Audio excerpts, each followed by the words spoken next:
भारतीय संविधानाचा सारांश किंवा संपूर्ण राज्यघटनेची अगदी थोडक्यात माहिती म्हणजे भारतीय संविधानाची उद्देश पत्रिका होय.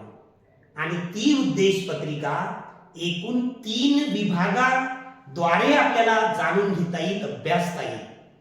तर मी आहे doctor Vasudev Bhagat, BND college Pinjar, Sant Gadge Baba Amravati विद्यापीठाच्या BA सेमिस्टर 2 राज्यशास्त्र या विषयाच्या 5व्या आणि 6व्या युनिटमध्ये भारतीय संविधानाची उद्देश पत्रिका आपल्याला अभ्यासाला आहे. यापूर्वीच्या व्हिडिओमधून आपण प्रास्ताविकेनुसार संविधानाचे उगमस्थान कोणते, त्याचप्रमाणे संविधानानुसार भारताच्या राज्यव्यवस्थेचे स्वरूप कसे राहील या संबंधीची माहिती पाहिली. जसं पहिल्या भागामध्ये आम्ही भारतीय जनता भारताचे सार्वभौम समाजवादी धर्मनिरपेक्ष प्रजासत्ताक गणराज्य निर्माण करण्याचा संकल्प करीत आहोत असं पहिल्या आणि दुसऱ्या विभागामध्ये आहे. तर तिसऱ्या विभागाद्वारे किंवा तिसऱ्या विभागामध्ये या संविधानाचे म्हणजेच राज्य व्यवस्थेचे उद्दिष्ट काय आहे, या संविधानाद्वारे नागरिकांना कशाची हमी देण्यात येईल किंवा काय उपलब्ध करून देण्यात येईल या संविधानाद्वारे.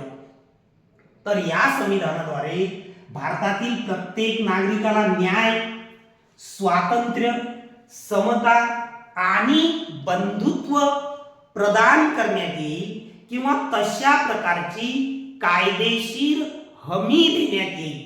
हे आहे उद्देश पत्रिकेच्या तिसऱ्या भागाचं उद्दिष्ट. तर आपण आता या प्रत्येक संकल्पनेचे विश्लेषण लक्षात घेऊ. जसे की भारतीय संविधानानुसार प्रत्येक नागरिकाला न्याय असेल, मग हा न्याय कोणत्या बाबतीमध्ये, तर राजकीय न्याय.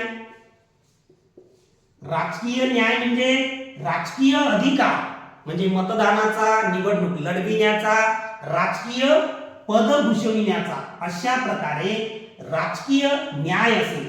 त्यानंतर सामाजिक न्याय.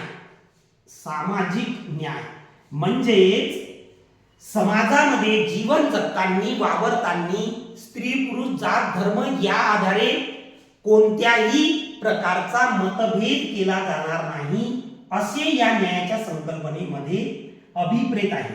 आणि त्यानंतर आर्थिक न्याय. आर्थिक न्याय आणि आर्थिक न्याय म्हणजेच समान कामासाठी समान वेतन किंवा प्रत्येक पात्रताधारक व्यक्तीला योग्य नोकरी किंवा रोजगार मिळवता येईल, अशा प्रकारच्या या न्यायाची हमी देण्यात आलेली आहे. तर न्याय म्हणजे राजकीय, सामाजिक आणि आर्थिक बाबतीत प्रत्येक भारतीय नागरिकाला न्याय असेल, असे या उद्देश पत्रिकेमध्ये नमूद करण्यात आले आहे. दुसरी संकल्पना आहे स्वातंत्र्य.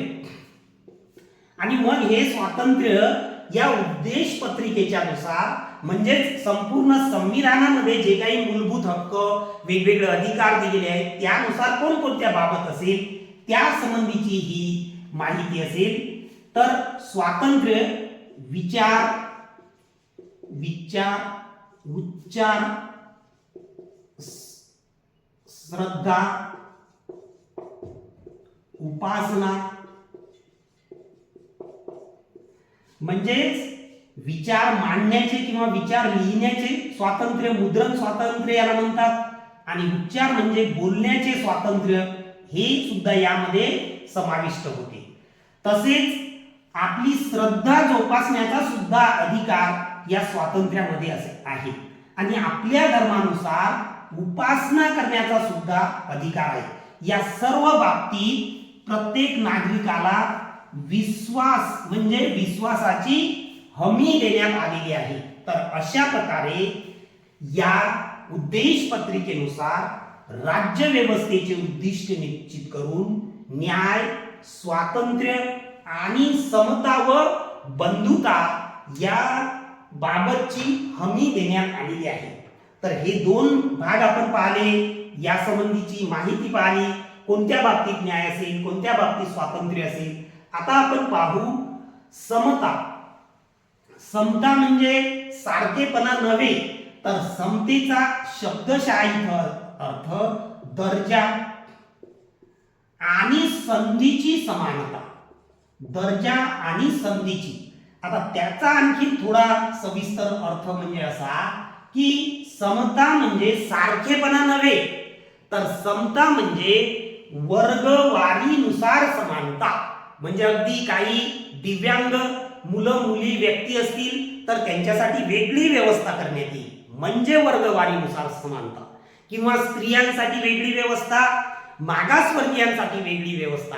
या सर्व बाबतचा अर्थ आहे की दर्जा आणि संधीची समानता. म्हणजे दर्जानुसार संधी देण्यात येईल, म्हणजे सोप्या शब्दात वर्गवारीनुसार समानता प्रस्थापित करण्यात येईल. हे यामधून आपल्याला अभिप्रेत आहे. आणि शेवटचा मुद्दा आहे आणि तो म्हणजे बंधुता. बंधुता म्हणजे बंधुभाव, बंधुत्व, एकमेकाच्या बद्दल नागरिकांमध्ये जिव्हाळ्याची, स्नेहाची, प्रेमाची भावना असली पाहिजे.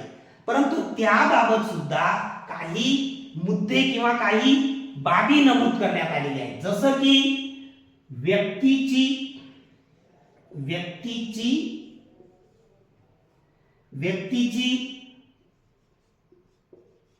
प्रतिष्ठा, व्यक्तीची प्रतिष्ठा अशा प्रकारची बंधुता असेल.